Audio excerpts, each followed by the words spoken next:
Slide.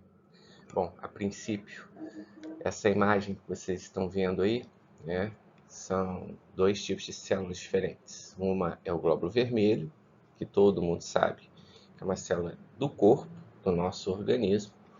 E essa coisinha cinza aqui é o que a gente chama de protozoário triponossoma. Isso deve ser um triponossoma cruzi, provavelmente, né?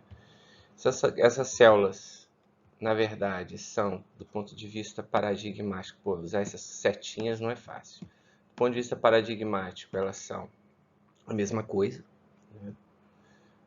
Mas, ao mesmo tempo, são duas coisas muito diferentes, né? A gente vai começar a trabalhar exatamente sobre esse conceito de célula, que eu acho muito importante para a gente entender a organização do nosso corpo, né?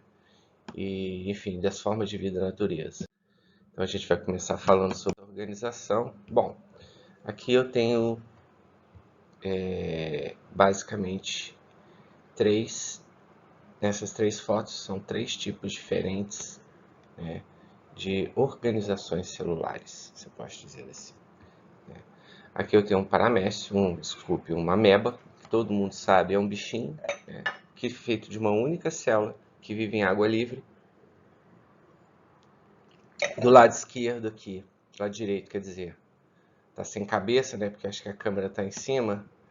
Eu tenho um cachorro, que também é uma organização celular, feita por trilhões de células.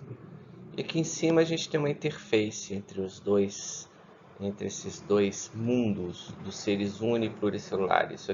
Isso aqui é um Volvox, é uma colônia de protozoários que ganha características intermediárias entre esses três seres vivos que nós estamos vendo aqui, né? Esses dois aqui, na verdade. Eu queria que vocês pensassem o que o cachorro tem diferente da ameba, sendo que os dois são organizações celulares. E o que esse Volvox une esses dois universos diferentes? Bom, essa figura aí traz para a gente o grande dilema da evolução. Há mais ou menos 1 bilhão de anos atrás surgiram as primeiras células vivas, eram bactérias, né? Logo depois, a gente não sabe muito bem, mas surgiram algas e provavelmente as primeiras células com núcleo definido, que é o que nós chamamos de células eucariontes, não sei se vocês se lembram disso. Então imagine lá a vidinha dessas células há 1 bilhão de anos atrás, né? Elas começaram a formar, vou voltar aqui, né, no slide anterior, né? Elas começaram, não volta, né? Tudo bem. Vocês lembram lá a estrutura do Volvox, né? Elas de repente começaram a se unir para formar estruturas maiores que tem mais de uma célula, né? E, enfim, isso deve ter tido algum objetivo. Isso foi um processo emergente da natureza, né? Ou seja, algumas dessas células deixaram de ser organismos unicelulares para formar grandes seres, como está vendo aqui esse peixinho, né? Que tem uma estrutura, né, formada por células que se tornaram especializadas. Essa figura é muito interessante porque ela é o dilema do eucarionte ancestral, ser ou não ser. Essa célula ancestral ela tinha duas opções. Ou ela se mantinha como ser unicelular de vida livre, completamente autônomo, dentro do universo, do meio ambiente dele, podendo ter uma vida independente sem ter que dar satisfações a ninguém, né?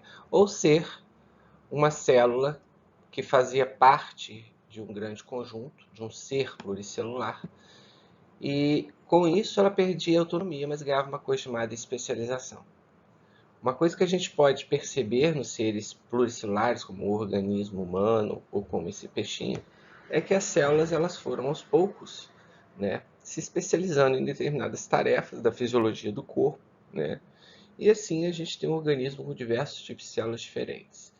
Existe um dilema entre essa especialização ser pluricelular ou ser unicelular, que é muito característico, ou seja, a gente pode trazer um análogo, né, para a nossa civilização, né? Esse aqui é um índio, é um homem unicelular. Tá? O que ele tem de diferente desse homem pluricelular que vive, né, na sociedade moderna? A gente vê claramente que esse índio unicelular, né, ele é um ser que não descobriu nem a eletricidade. Ele é um indivíduo que a gente classificaria como primitivo, vivendo numa sociedade extremamente básica, onde viveria no máximo de coleta e caça, agricultura de subsistência, ou seja, um indivíduo, né, que não é genial nem super expertise em qualquer coisa que nós somos no mundo moderno, mas ele, olha só que interessante, né? Ao mesmo tempo ele pode ver nessa floresta aí, colhendo dela, caçando, bebendo, vivendo livre, indo para qualquer ambiente, né? Independente dos outros seres da tribo dele. Ou seja, teoricamente ele pode ser um cara que vive sozinho, numa peregrinação no meio da floresta e vai muito bem, obrigado. O rapazinho aqui de baixo, com essa cara de nerd, né? Se eu pegar ele e soltar ele de paraquedas no meio da floresta amazônica, o que será que vai acontecer com ele?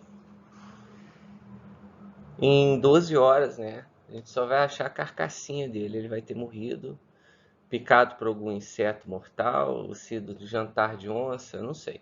Ou simplesmente comido alguma coisa que matou ele. Ele é um ser sem autonomia nenhuma. Né? Se houver, vocês notam que ele está vivendo aqui, ele é um cara provavelmente super especializado em informática, né? Deve ser um programador, um TI, alguma coisa assim, que é extremamente genial e uma coisa extremamente restrita na sociedade. Ele é um ser especializado e sem autonomia. Lembra da greve dos caminhoneiros? Pois é, todo mundo aí que está me ouvindo deve ter ficado um tanto quanto apreensivo, né? Porque em breve a comida ia acabar, né? O combustível ia acabar, você não ia ter como ele vir. O índio não está nem aí para a economia, para a bolsa de valores, para educação universitária, nada disso é importante na vida dele. Apesar dele ter uma vida bem simples, né, do ponto de vista existencial, ele tem uma vida completamente livre.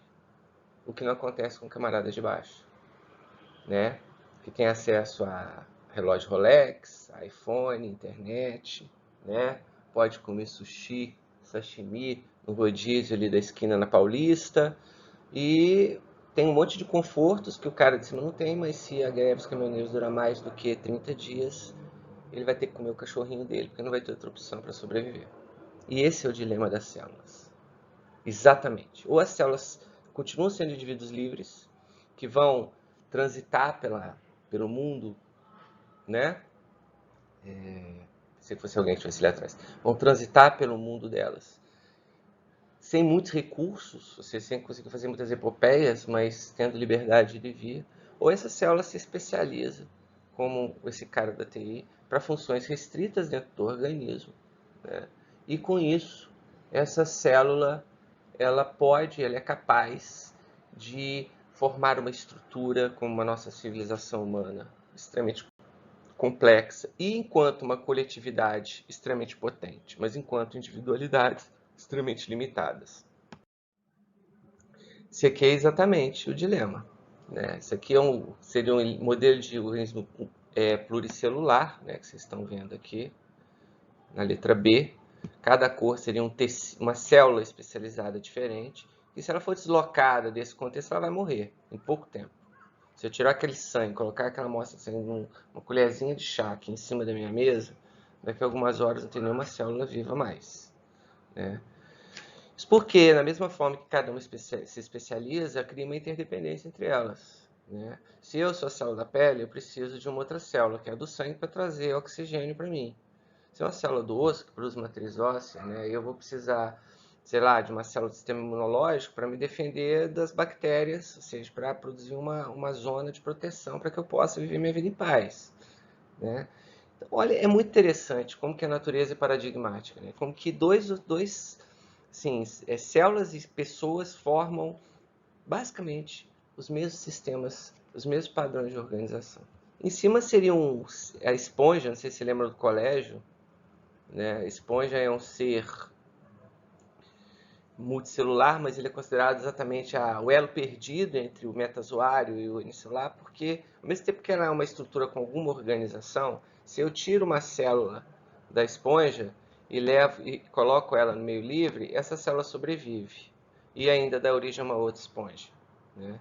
O que não acontece no organismo pluricelular metazoário padrão. Mas olha que interessante. Apesar disso, essa célula unicelular, essa célula do organismo multicelular, ela guarda nessa coisinha aqui, que é o núcleo, né, uma biblioteca de informações que traz todo o poder de seus ancestrais unicelulares. Teoricamente, uma célula do nosso corpo, ela pode aprender a viver novamente em vida livre, teoricamente. Da mesma forma que aquele cara da TI, né, se ele for para o quartel, fosse, sei lá, TI do exército, né, ele vai fazer um curso de guerra na selva e vai aprender a viver na floresta. Se colocar ele junto de uma tribo, em algum tempo ele vai perder totalmente o interesse pelo iPhone, entendeu? Sashimi já não faz mais uma diferença na vida dele. Ele já está fazendo sexo do lado dos curumins com a esposa índia dele dentro da oca junto com 100 índios. E ele está sendo um ser de vida livre. E o que você? O que você preferiria? Ser um índio unicelular de vida livre, sem se precisar se preocupar em pagar conta, né? Mas também sem os prazeres e seguranças da nossa vida? Você é aquele cara da TI ultra especializado? Isso é para pensar, hein? Eu tenho a minha resposta. Eu queria andar pelado na floresta. Olha que legal, essa figura aqui mostra exatamente isso. Todos nós já fomos uma célula chamada pluripotente. A célula ovo, que é exatamente aquela célula resultante da união do espermatozoide do papai com o óvulo da mamãe. Essa célula ovo, né, ela tem um poder de se tornar todas as outras células do corpo. Ninguém sabe muito bem como isso acontece, mas ela tem esse poder. E uma coisa mais interessante ainda, essa célula ovo, né, ela não é um ser unicelular. Se eu pegar ela e jogar na lagoa, ela não vai virar uma ameba e sair passeando por aí. Ela é realmente, talvez, a revivescência desse elo perdido, mas um passinho a mais da esponja. É uma célula sem nenhuma especialidade, mas que pode vir, mas que pode não, que vai vir depois de muitas e muitas mitoses, que são essas reproduções que vocês estão vendo aqui, né? Ela vai se tornar isso aqui, um embrião, e logo depois um bebezinho, e logo depois um nerd gestor de TI, né? Trabalhando para a Microsoft, ganhando muito mais do que eu. Essa é a evolução, a filogênese, né? Se reproduzindo. Esse neném, né, que vai se tornar até um velho, ele vai manter dentro do corpo dele algumas células muito parecidas com essa célula ovo. São chamadas stem cells, ou células tronco. Vocês todos já ouviram falar em células tronco, terapia de células tronco, né? Então, a célula tronco já é conhecida há muitas décadas, né? E há muitas décadas se vislumbra que, de repente, ela pode ser o remédio para qualquer doença. Por quê? Porque é uma célula que nós produzimos dentro da medula óssea, por exemplo, em algumas regiões do cérebro, que pode se diferenciar em células especializadas, como a gente está vendo aqui. Células nervosas, células musculares cardíacas, células musculares striadas, epitélio do intestino, células de fígado, etc. Então, essa célula, ela tem dentro do núcleo dela um DNA que ela pode usar para se tornar o que ela quiser. É tipo um gênio, que pode escolher ser engenheiro, pode escolher ser psicólogo, pode escolher ser gastronomista ou a piloto de Boeing 767. E a gente tem uma reserva dessas células que são usadas para renovar alguns tecidos. Por exemplo, o sangue, ele é todo formado a partir de células tronco. E essas células tronco do sangue, se eu tiro elas do sangue e coloco elas na minha carótida, elas podem chegar no cérebro, numa área lesada por um derrame, por um AVC, e repovoar, se transformando em neurônios. Isso, obviamente, a medicina tenta estudar formas de usar essas células-tronco para exatamente repor, né? Eu pego as minhas próprias células-tronco da minha medula e faço um coração e troco para o meu coração que já está estragado. É muito melhor do que você ficar tomando remédio por décadas e décadas e décadas, né? Para um problema cardíaco qualquer. Então, essas células, né, elas são especializadas, divididas em 4 grupos. Eu vou diminuir a câmera aqui um pouquinho. Sai, câmera. Sai, câmera. Ah, não quer sair. Ah, paciência, deixa pra lá. Eu acho que eu tenho que clicar nesse X aqui. Não, acho que isso vai dar merda. Deixa pra lá. Eu tô falando palavrão, né? estou gravando, não devia, mas tudo bem. Vocês estão vendo, isso aqui tudo vocês já devem ter estudado no ensino médio, a gente só está lembrando aqui, os 4 grupos principais de células que existem formando um organismo como o corpo humano. E essas 4 tipos de células são que formam basicamente todos os organismos cordados e muitos dos organismos invertebrados. O tecido conectivo, também chamado tecido conjuntivo, né? Tecido epitelial, o tecido muscular e o tecido nervoso, né? Ele é nervoso não é porque ele é histérico, não. Tá? Ele é nervoso porque ele forma os neurônios e os nervos. Bom, o que esses tecidos trazem para a gente? São grandes grupos de células especializadas. No tecido epitelial existem, sei lá, talvez centenas de tipos diferentes de epitelios. Existe um tecido epitelial lá na minha boca, o meu esôfago, o meu intestino, a minha pele, o interior das minhas artérias, né? Cavidades do meu cérebro e glândulas. São células que têm características específicas, são células justapostas, como vocês estão vendo aqui, formando uma massa compacta, coesa, né? E por isso é um tecido usado para revestimento. E ela é tão compacta que eu posso puxar a minha pele aqui, igual vocês estão vendo. E essas células não desgrudam umas das outras, porque elas estão interconectadas aqui por desmossomos, diversas estruturas que mantêm elas grudadinhas umas nas outras. Né? Que tem função principalmente de revestimento e função de produção de hormônios. É isso aí. Todas as glândulas do corpo, bom, todas eu não sei, mas vamos pôr assim, por regra, as glândulas do corpo são formadas por tecido epitelial, que se especializa também, além de formar massas compactas, né, em produzir e secretar alguns tipos de substâncias. Eles podem também se tornar tecidos de transporte, como, por exemplo, o revestimento no intestino delgado, são células epiteliais especializadas em transportar substâncias de dentro da cavidade do intestino, né, daqui atravessar e ir para o interior do corpo, né? Os tecidos conectivos, basicamente, eles por muito tempo foram considerados, digamos assim, né, a argamassa, tecidos que servem para conectar partes do corpo, tanto que como uma cola. Já viram cola, aquela cola branca que vocês usavam na escola? Pois é, ela é formada ela tem esse nome por causa de uma proteína chamada colágeno, que é o principal componente dos tecidos conectivos, que realmente produz uma adesão.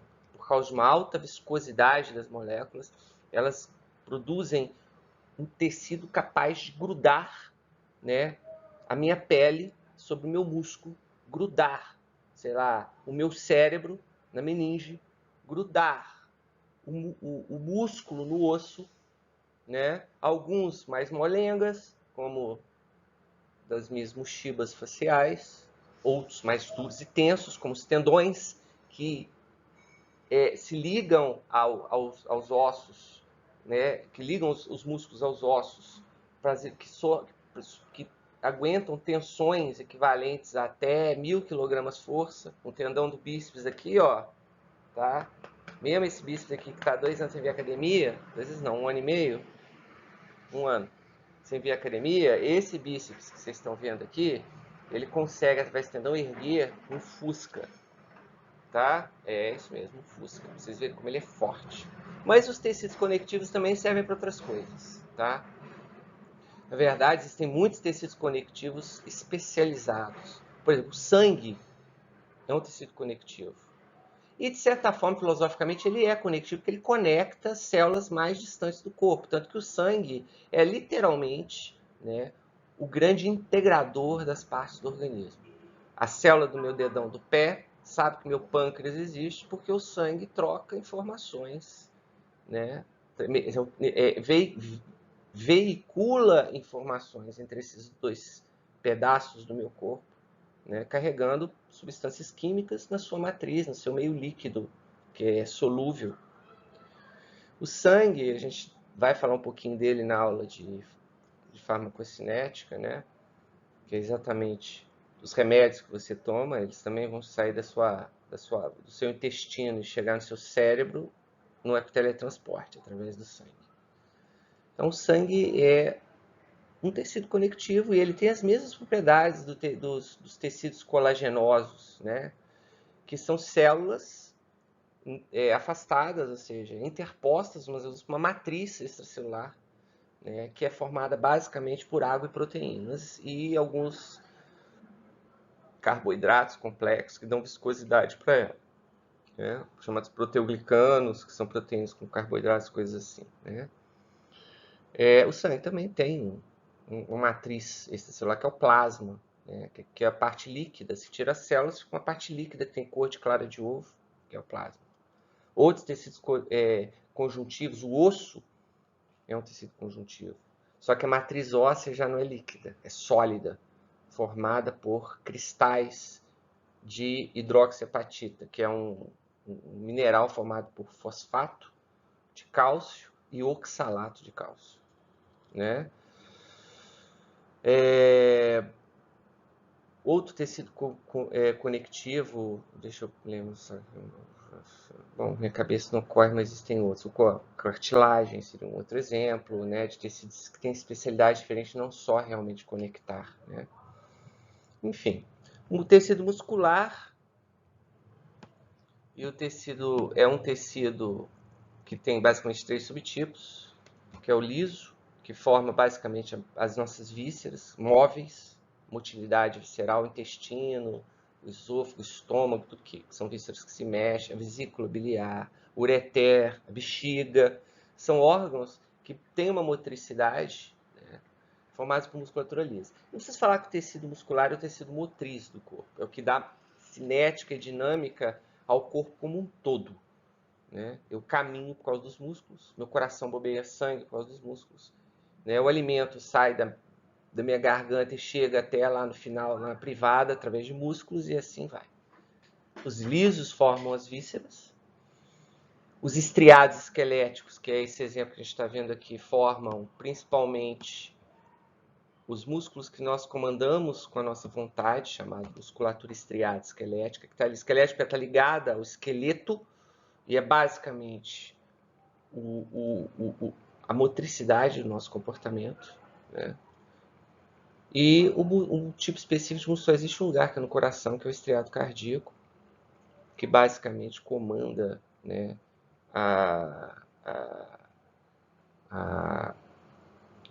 produz, né, contração do coração e bombeamento de sangue. E por último, que está aqui, atrás da minha cara, é o tecido nervoso, que é muito parecido constitucionalmente com o tecido conjuntivo, porque são células interpostas por uma matriz. A matriz do tecido nervoso é basicamente inexistente. Vem cá, vem vovô. Vem vovô, é meu neto que está aqui. É uma matriz inexistente, né? Vem cá, deixa eu mostrar você para os meninos. Vem, bebê. Vem, bebê. Vem, neném. Ele é filho da puta. Deixa eu falar. Bom, basicamente existe uma matriz onde existem substâncias, né? Principalmente eletrólitos como cálcio, sódio, coisas do gênero. E células, que são as células neuronais, que vai ser o assunto das nossas próximas aulas, entremeada por outras células chamadas glia, que são células consideradas células de suporte, que cuidam dos neurônios, que são de grande preciosidade, né, do nosso organismo, do nosso organismo enquanto o corpo dotado de um sistema nervoso e produz interativo com o mundo através de um comportamento. Bom, uma grande característica desses 4 tecidos é que os 2 de cima, né, eles são formados por células temporárias, células lábeis.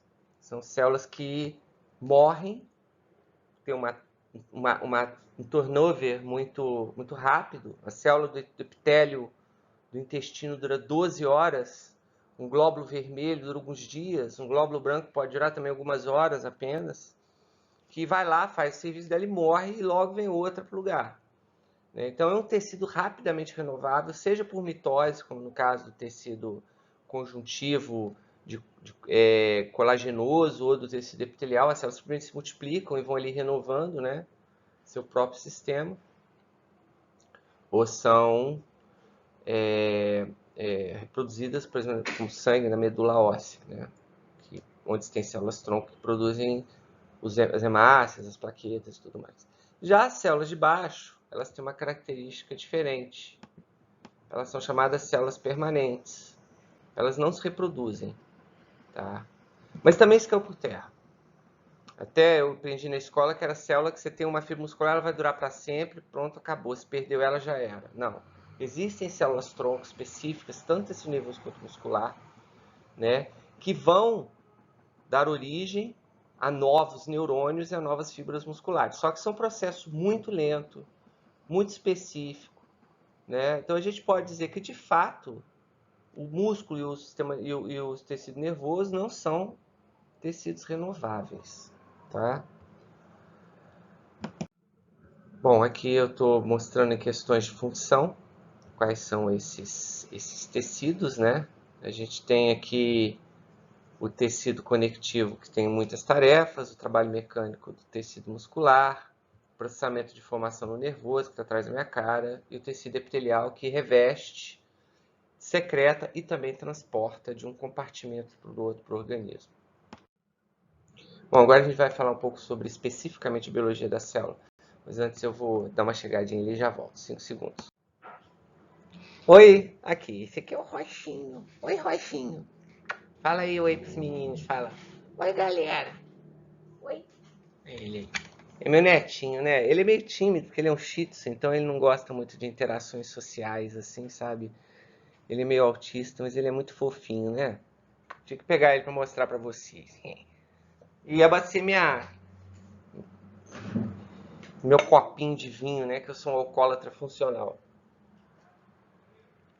Bom, vamos continuar aqui. Pô, já foi meia hora, hein?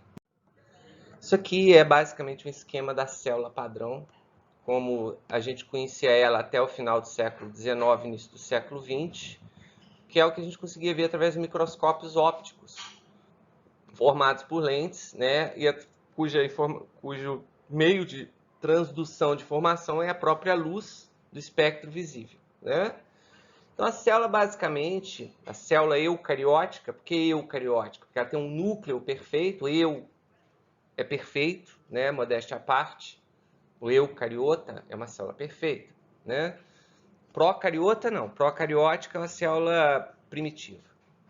Bom, e eu tô gravando e não tô falando, e vocês não estão ouvindo. Que droga! Eu acho que vocês não viram porra nenhuma do que eu falei, mas deixa pra lá, vou repetir.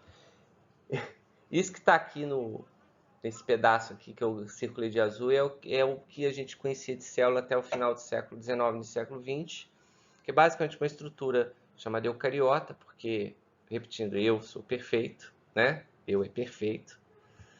Que tem um núcleo definido, cários é núcleo. Eucarioto, núcleo perfeito. Um núcleo definido por uma membrana, que ele geralmente fixa corantes básicos, porque ele é ácido, né? Um citoplasma, que na microscopia óptica é visto como uma coisinha homogênea, né? Um líquido homogêneo, que se colore de cor de rosa, porque ele é básico, com as colorações básicas de citologia, né, de histologia, e por fora uma membrana finíssima. Quando eu falo finíssima, eu quero ter uma grossura da ordem molecular, tá? É como se as paredes da sua casa fossem feitas de papel. Seria essa comparação dimensional entre a espessura de uma membrana e o tamanho da célula, né? E isso aqui basicamente é o protótipo do que forma todos os seres unicelulares eucariotos e todos os seres pluricelulares, sejam do reino Vegetalia, fungo e animalia, tá? Então aqui a gente está vendo, nessa outra imagem, uma célula depois da invenção do microscópio eletrônico, que não usa luz, usa um feixe de elétrons que tem uma frequência muito maior e um comprimento menor, então você vê estruturas pequenininhas. Depois vocês quiserem procuram no Wikipedia aí como é que isso funciona. Onde a gente observou que esse citoplasma homogêneo, na verdade, é um complexo com vários tipos de estruturas diferentes. Eu não vou explicar elas aqui por cuidado, mas que são como se fossem pequenos órgãos dessa célula. Por isso são chamadas de organelas, né?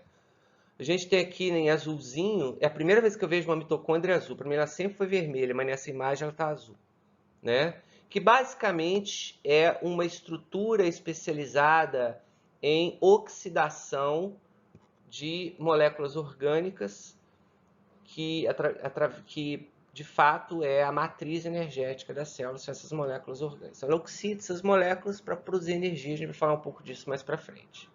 Aqui eu tenho uma bolota aqui, né, que é o lisossoma, que nada mais é do que um depósito, uma vesícula, né, com enzimas específicas que a célula vai precisar para a vida dela. Existem também outras estruturas iguais chamadas vesículas, que são armazéns, por exemplo, do hormônio que a célula produz e vai secretar no sangue. Ela fica na vesícula até a hora de sair, né?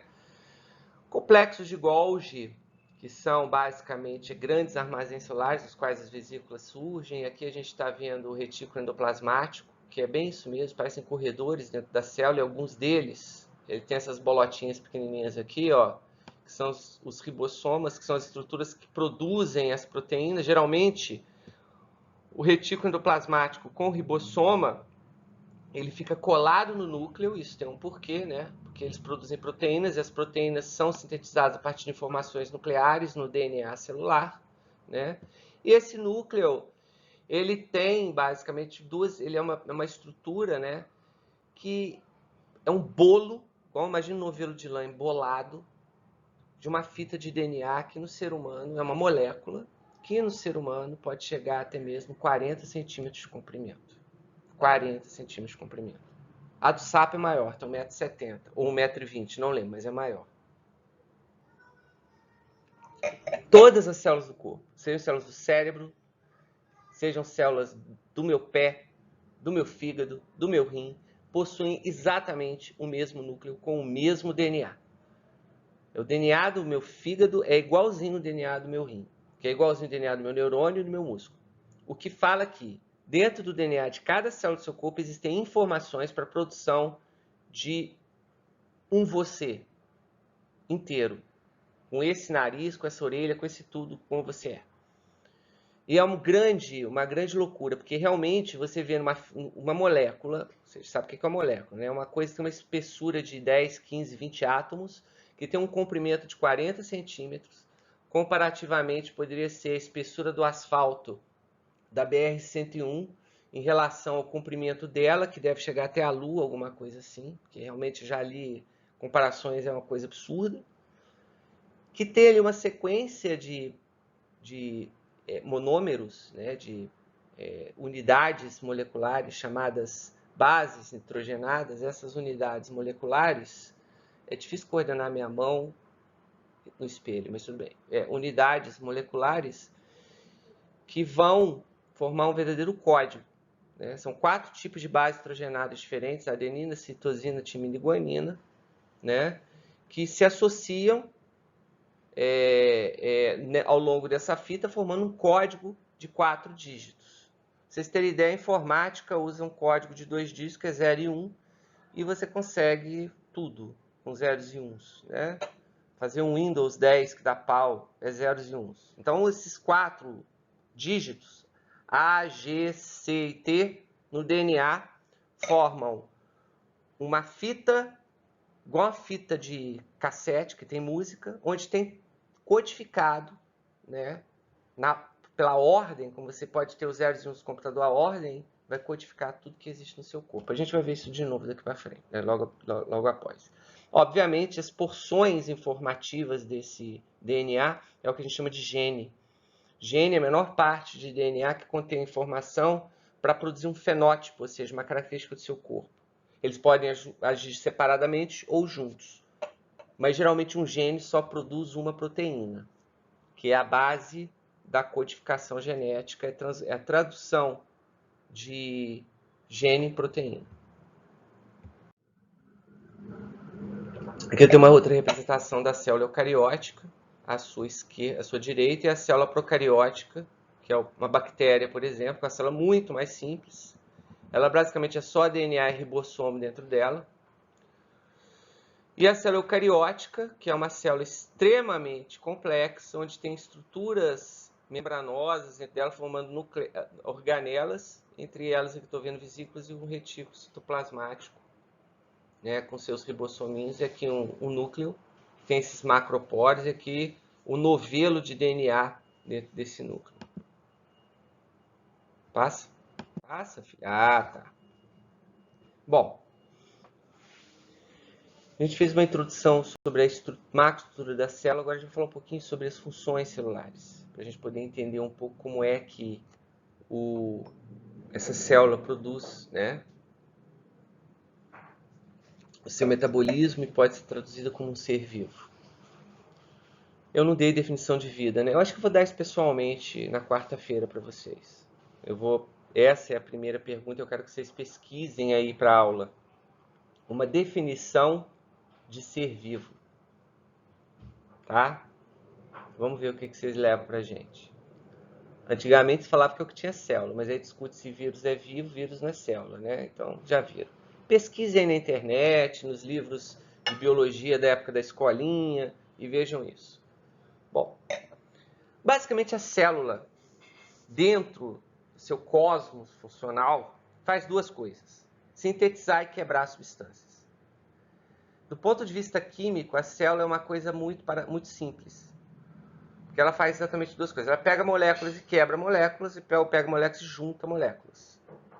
Isso pode ter, né, basicamente, diversos papéis, obviamente. Cada tipo de molécula é diferente, cada tipo de interação intermolecular, cada tipo de função que a célula faz com essas moléculas vai ter um resultado diferente. Quebra molécula e produz energia. Então, a glicose é quebrada na célula e libera energia. Junto molécula, 2 aminoácidos, e forma uma proteína, como o próprio colágeno, que é uma proteína que tem, sei lá, 5.000 aminoácidos. O que é aminoácido? Aminoácido é uma unidade molecular, uma unidade, um grupinho de átomos que forma um monômero, que a gente chama, que dá origem a todas as proteínas que existem. Tem 20 aminoácidos, tá? Não sei todos de cor. Lisina, triptofano, deixa eu pensar aqui, alanina, gente, serina, muitos. Minha filha está lá na cozinha dando cola lá. São muitos, tá? Mas basicamente, esses 20 aminoácidos formam todas as proteínas que existem. São infinitos tipos diferentes. Mas é isso aqui que a célula faz. Ela faz reações que a gente chama de síntese, que é quando você pega dois monômeros quaisquer, 2 aminoácidos, 2 glicoses, né, 2 cadeias de gordura, gruda uma na outra através de uma ligação de síntese, que o nome fala. Síntese é sintetizar, fazer, né? E essa reação de síntese, né, ela literalmente libera uma molécula de água. Aqui está vendo um H e um Hzinho? Pois é, a água é o H2O. O H e o OHzinho são o quê? Uma molécula de água quebrada, que formam, nesse sentido aqui, um processo de síntese. E o contrário também vai acontecer, que a gente chama de um processo de análise. Análise é quebrar, né? No caso aqui, uma análise hidrolítica, ou hidrólise. Você pega uma molécula, que está vendo aqui, 2 monômeros ligados, vem uma molécula de H2O que se quebra, se liga a essas partes do monômero, e você separa isso, sendo que o OH fica numa molécula e o H fica na outra. Então, basicamente, um dos grandes motivos da água ser tão importante, além dos outros, é que a água, ela é literalmente matéria-prima para todas as reações químicas que existem dentro do organismo, ou quase todas. Principalmente essas reações de síntese, de análise ou de hidrólise. Quando o seu estômago quebra uma proteína na digestão, né? Você come a carne, tem aquelas proteínas com 5, 6 mil, 10 mil aminoácidos. Para ela ser absorvida, essa proteína tem que ser quebrada pela digestão nos aminoácidos simples. Cada quebra gasta uma molécula de água. Então, se você hidrolisar 1 quilo de carne, pode pôr aí que você deve estar gastando algumas colheres de sopa de água para poder hidrolisar esse quilo de carne. Agora, esse processo não acontece espontaneamente, seja de síntese ou de análise. Não. Ele utiliza uma coisinha chamada enzima. Tecnicamente, a enzima é um catalisador. Um catalisador é algo que facilita reações químicas. Elas são específicas e a gente vai falar sobre isso daqui a pouco. Estou jogando as informações só para lembrar vocês que vocês já deveriam ter estudado e estudaram no ensino médio e está disponível em livros maravilhosos como o da Sônia Lopes na internet. Você acha esse livro para download na internet. Isso aí é a molécula de água, que é considerada a substância mais importante da vida. A gente deu aqui um exemplo da importância dela, que ela ser a matéria-prima para as reações de construção, que são a de síntese, e análise, né, que são as reações de desconstrução, que a gente vai associar a anabolismo e catabolismo daqui a pouco. Molécula de água, vocês já estudaram ela muito bem no ensino médio, desde o seu primeiro ano, né? É basicamente uma molécula que tem 3 átomos, um de oxigênio e 2 de hidrogênio, né? E que tem propriedades químicas muito interessantes. Uma delas, não vou entrar nos pormenores, é que ela pode ser considerada um dipolo. Cada molécula de água ela tem uma polaridade elétrica em cada ponta dela. Na ponta dos oxigênios, é uma polaridade negativa. Na ponta dos hidrogênios, uma polaridade positiva. Isso basicamente por causa da geometria quântica da molécula. Os elétrons, eles ficam todos perto do oxigênio, né, deixando a área ao redor dele negativa, enquanto que os prótons de hidrogênio ficam descobertos aqui atrás, fazendo uma área de positividade, né? Bom, essa molécula de água, por causa dessa característica dela ter uma região que tem carga positiva e uma região que tem carga negativa, é o segundo motivo dela ser tão importante para a vida, porque por causa disso ela pode formar soluções. Sim, soluções. Não de problemas, mas soluções químicas. Vocês estão ouvindo é o Roger brincando com o bonequinho dele, né? É uma criança, é muito fofo. Bom, imagine você, digamos, vai comer um torrão de açúcar.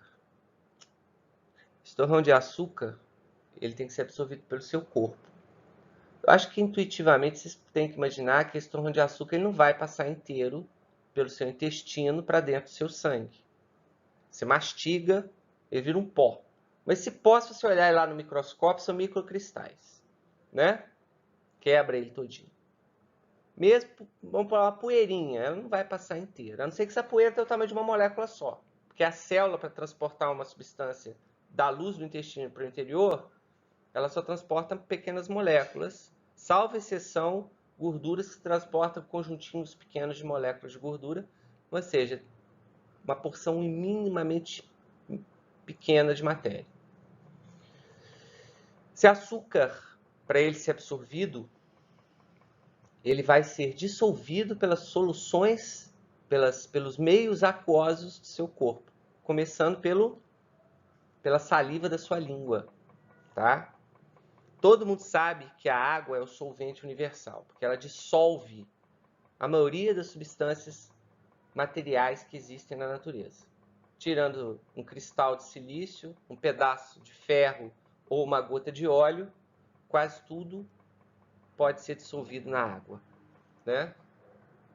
Até a pedra pode ser dissolvida na água, só que demora milhões de anos. E o prego também. Agora o óleo, jamais se dissolve na água. Nem 1 bilhão de anos, né?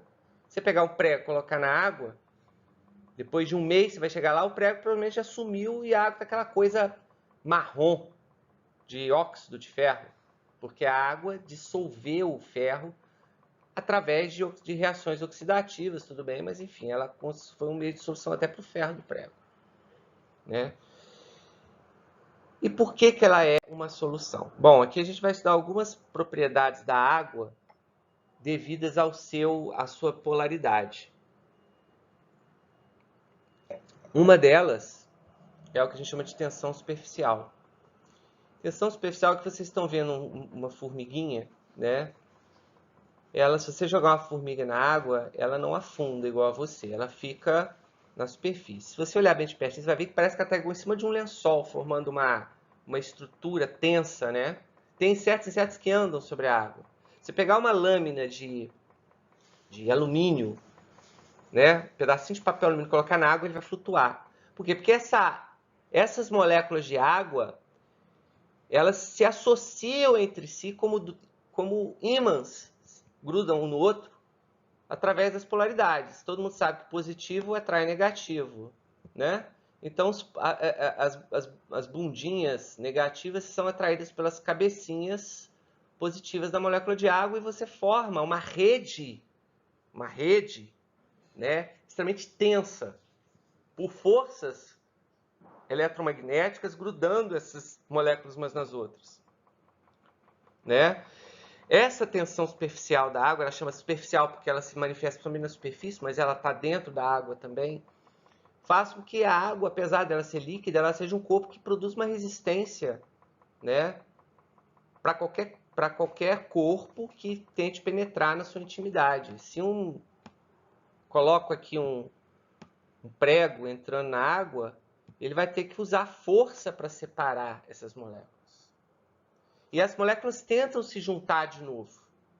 E é exatamente por isso que você é mais leve dentro da piscina do que aqui fora. Porque essa força das moléculas tentando se rejuntar, de certa forma, tende a empurrar seu corpo para cima. E a resultante é uma seta para fora d'água. E você sente isso, que é o que os físicos chamam de empuxo, né? O navio não afunda por causa do empuxo. Então, dependendo da área da superfície, né, um navio de aço não afunda no oceano por causa do empuxo. 48 minutos. Vocês vão escutando aí. É bom que vocês tenham 2 dias para me escutar, né? Acontece, por exemplo, vocês estão vendo aqui nessa figura um fenômeno muito interessante. Digamos que eu tenho aqui um corpo. Isso aqui, imagina que isso aqui é uma gota de óleo. A gente sabe que o óleo não se dissolve na água.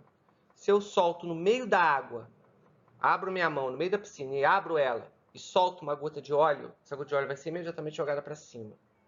Por quê? Por causa do empuxo. Porque essa massa de óleo, né, ela não consegue se entremear na água. Ela é jogada para cima. Se fosse um outro, pode ser um óleo mais pesado, existem óleos mais pesados que a água, eles vão para baixo. Eles vão ser colocados o mais distante possível da intimidade da massa de água por causa da tensão das moléculas bipolares, não bipolares que precisam de lítio, mas bipolares porque tem um polo positivo e negativo. E o que vocês estão vendo aqui cinza é um átomo de sódio, por exemplo, que tem uma carga elétrica positiva. Tá? Esse átomo de sódio, por ter uma carga elétrica, ele pode conversar com as cargas elétricas da água. Então, o que ele faz? Ele compete com a água pela ligação. Estão vendo aqui essas aguazinhas? Olha só, um monte de bundinhas negativas encostadas no sódio, que é positivo. Isso aqui é o que forma soluções.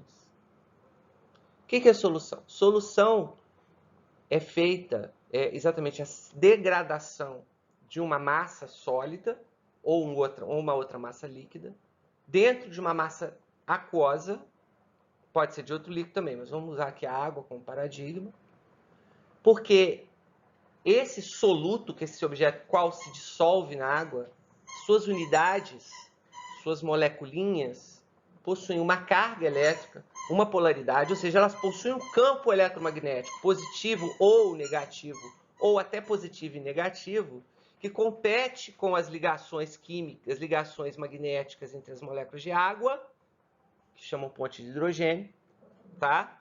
E conseguem se entremear e participar de forma estável da intimidade da água. Vocês estão ouvindo o Roger, né, Rosnando? Pois é. Ele acha que o brinquedo entende o rosnado dele, né? Ele é feliz mais que a gente, né? Faz favor, fala sério, né, Roger? Você é mais feliz, tá? Bom, então aqui é o que acontece com um pedaço de sódio, de cloreto de sódio, quando ele cai na água. O cristal do cloreto, sal de cozinha. A força magnética, aqui, pô, tá chato porque minha cara tá tampando aqui, mas aqui tem um outro sódio com uma molécula de água aqui puxando um sódio positivo para um lado e o cloreto negativo para o outro. Então a água, ela vai produzir o desmonte desse bloco de cloreto de sódio, que é um cristal, porque ela vai com as cargas elétricas dela se metendo ali, se enfrenhando, né? E separando os átomos. Até que depois de alguns segundos, todos os átomos estão separados, equidistantemente espalhados pela água, formando uma solução perfeita de cloreto, sódio na água. Existem outras soluções? Sim. Álcool, sabe? Esse álcool que vocês estão vendo aqui? Pois é. O álcool puro absoluto faz soluções com os óleos. Por quê? Porque o álcool é uma substância bem interessante, que ele tem uma carga elétrica, mas ele é muito fraco, o campo elétrico do álcool. Então ele pode se dissolver tanto na água, quanto também pode dissolver gorduras. Vocês já viram, quando vocês vão trocar um pneu, a mão fica suja de graxa, que é uma gordura, vocês pegam um pano de gasolina, que é primo do álcool, passa na mão e tira a gordura. Se você for levar aquilo para debaixo d'água, você pode ficar 74 anos esfregando uma mão na outra que a gordura não vai sair. A não ser que você use um sabão. Não é aqui que está o sabão. Mas tá bom. A gente precisa... Por que você está falando essa porcariada toda? Você para entender. Só vou dizer uma coisa. Para vocês entenderem, deixa eu olhar para vocês aqui. Tá? Uma das coisas mais importantes da biologia e por isso da farmacologia, que é a membrana da célula, vocês têm que estar entendendo tudo que eu estou falando agora. A água bipolar, que produz soluções. As gorduras que não se dissolvem na água porque elas não têm carga elétrica. As moléculas de gordura não têm carga elétrica. Eu não falei disso antes, mas falo agora. Por isso, a água não consegue se entremear dentro da gordura. E a gordura também não... Ou seja, as pontes de hidrogênio não competem com a massa de gordura e ela não se dissolve na água porque ela não tem carga elétrica, não tem polaridade, não tem nada. São as moléculas neutras. E algumas moléculas têm a propriedade de dissolver tanto a água, se dissolver na água, como também se dissolver na gordura. Isso que eu estou mostrando aqui para vocês, nessa imagem, é basicamente a formação de uma solução, tá? Como é que isso vai fazendo? Isso aqui são as forças, né, da solução. Você tem uma massa de substância solúvel, ela vai se espalhar com mais força conforme for mais diferente as concentrações. Aqui a força é pequena, porque a concentração aqui é pouco maior do que aqui. E aqui é máxima, né? Por causa da diferença de concentração. E aqui são quando você tem dois solutos diferentes, quando eles se dissolvem na água, eles vão se espalhar de forma homogênea. Todo cálcio, cloreto, potássio, fosfato, vai ficar equidistante e equidistribuído dentro da massa de água. Isso é muito importante. Então, a tendência de um sistema solúvel, de uma solução em repouso, é você ter uma solução perfeita, uma solução homogênea de todos os átomos, todas as moléculas de todos os solutos estão homogeneamente distribuídos dentro da água e entre si. Muito bem. Eu fui lá consertar a ordem dos slides. Porque aqui, ó, o que vocês estão vendo? Vocês estão vendo nesse copo uma coisa que todo mundo já brincou de misturar água e óleo, né? Tá aí, que bonitinho. Aqui tá a estrutura bipolar da água, né? Com um lado positivo e um lado negativo.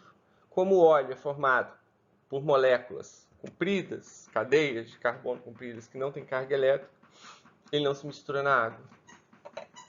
Nem polaridade. Fala, bebê. Quer brincar. Mas eu disse, por exemplo, o álcool, por ser uma molécula muito fracamente polar, tem um campo elétrico muito pequeno, muito fraco, ele ainda consegue se dissolver tanto o óleo quanto a água, né? Agora, existe um outro tipo de molécula que é o que a gente chama de detergente. Não sei se vocês já ouviram falar do detergente. Tem na cozinha de vocês. Podem se apresentar. Já tem o nome de IP ou Limpol. Detergente, o que ele é? Ele é um sabão. A lógica, sabe como é que faz sabão na roça? Pega gordura de porco ou gordura de coco, cozinha ela com soda cáustica. E aquilo esterifica aquela gordura, ela faz uma reação química com a soda cáustica e forma o sabão. Que é o quê? Que é uma molécula, uma cadeia de carbono. A cadeia de carbono geralmente é chanfradinha assim, ó. Tá?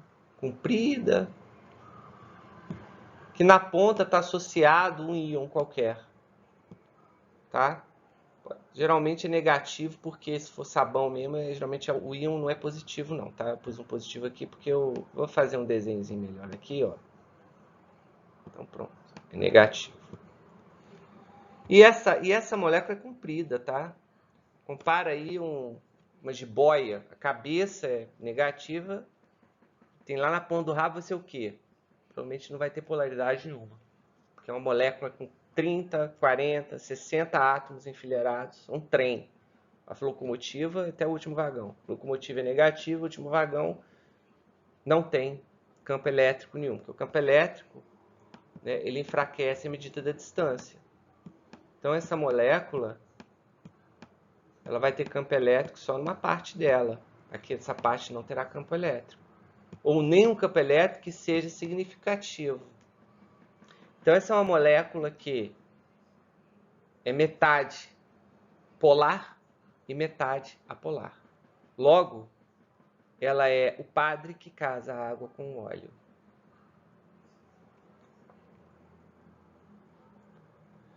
Aqui o que a gente está vendo é exatamente uma molécula chamada fosfolipídio, tá? Que é uma molécula grande que forma a membrana das células, que tem uma cabeça polar e tem uma cauda bigeminal, geralmente são duas perninhas mesmo, formado por cadeias de carbono polares.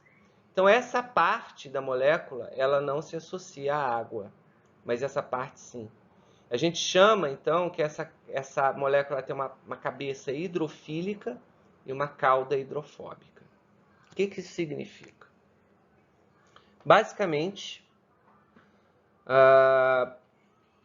você tem uma molécula que é capaz de transportar gorduras e óleos dentro de meios aquosos ou formar verdadeiras barreiras que impeçam a água de atravessá-las, compartimentos. Então, se você é um ser que tem essa forma corporal, graças aos fosfolipídios, que formam as membranas das suas células, que em conjunto formam seus tecidos, seus órgãos e o seu corpo. Então, se eu tirar todos os fosfolipídios do seu corpo, você vai literalmente virar uma gosma, tá, no chão, com um esqueletinho flutuando, com pelotas de gordura, né, ali flutuando na sua gosma. O esqueletinho deve afundar, não sei. Então, voltando, essa molécula, que é o que a gente chama de fosfolipídio nas células, ela tem o que a gente chama de uma propriedade anfipática. O que é isso?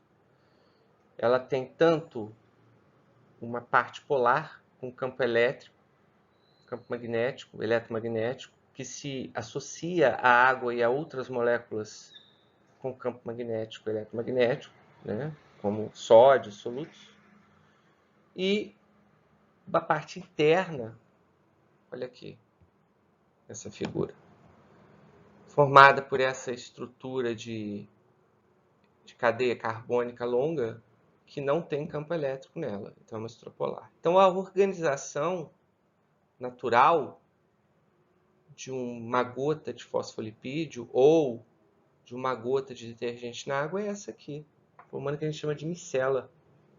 Isso é uma micela. Aqui, ó, o desenho da micela aqui. Isso aqui podia ser detergente Limpol, detergente IP, né?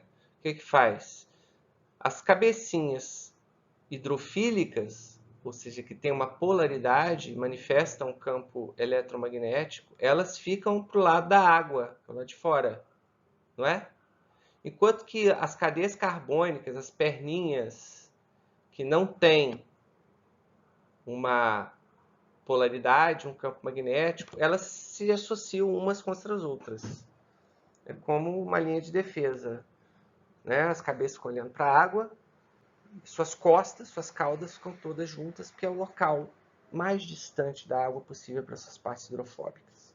Então, isso é uma organização emergente. Você joga uma molécula anfipática, seja um detergente ou um fosfolipídio, na água, ele vai fazer isso. Ele vai formar um corpo, como vocês estão vendo aqui, chamado de micela. Por que o detergente, então, lava a panela? Simples. Porque na hora que você está na turbulência da mistura da água com esse detergente em micelas, assim, patati patatá, né? Misturando, né? Tem uma cinética, uma energia mecânica ali dando porrada na gordura. Essa gordura se desprende da panela e, literalmente, né? Ela vem parar aqui, ó. Aqui dentro. Dentro da micela. Por quê? Porque a micela é como se fosse um micromundo livre de água. Aqui não tem água, então a gordura pode ficar aqui. É um local onde a gordura vai estar acolhida, né, das porradas magnéticas das fontes de hidrogênio da água. Então, isso que acontece. Enquanto a água fica aqui fora, né, difícil desenhar assim, no pad do laptop. Né? Enquanto as águas estão todas aqui fora, né, associadas magneticamente às cabeças hidrofílicas, a gordura fica aqui dentro. Isso é a explicação de por que o detergente lava a panela, né? Lava a sua panela que você usa para fritar o seu bife, o seu ovo. Existe uma estrutura muito semelhante a essa dentro do sangue, circulando no sangue, chamadas de lipoproteínas.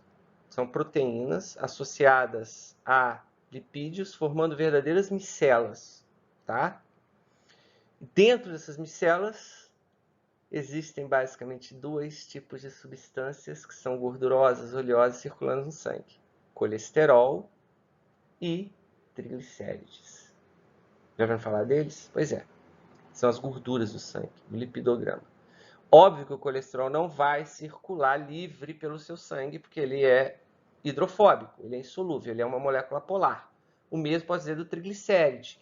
O que é triglicéride? Triglicérides são basicamente as gorduras e óleos em geral, né?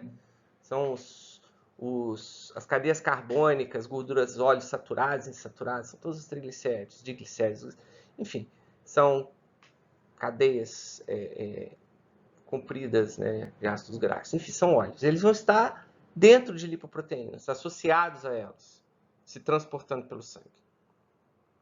Para o colesterol, existem três tipos de lipoproteínas que vocês veem no exame: o HDL, o LDL e o VLDL. O HDL é Hard Density Lipoprotein, o LDL é Light Density Lipoprotein e o VLDL, a Very Light Density Lipoprotein.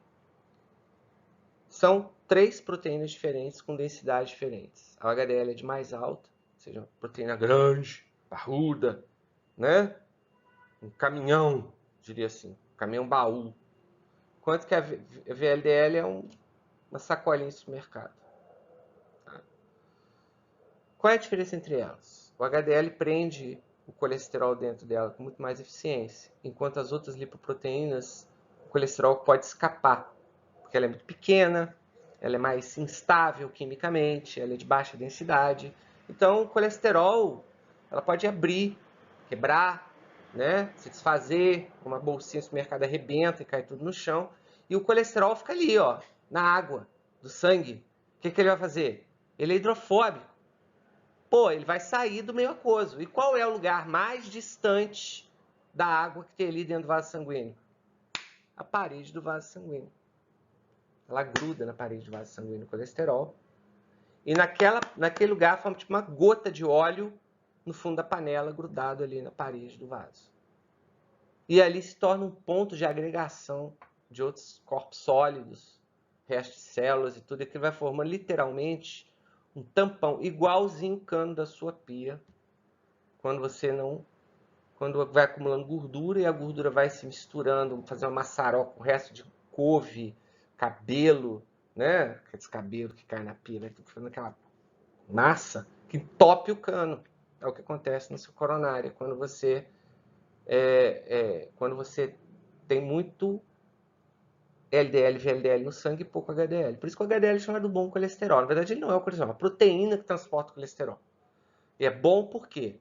Porque por ser muito parrudo, muito estável, como um caminhão baú, o colesterol não escapa dali de dentro. Bom, isso é só um conhecimento geral, porque, né, psicofarmacologia é cultura. Então aqui a gente tem uma micela.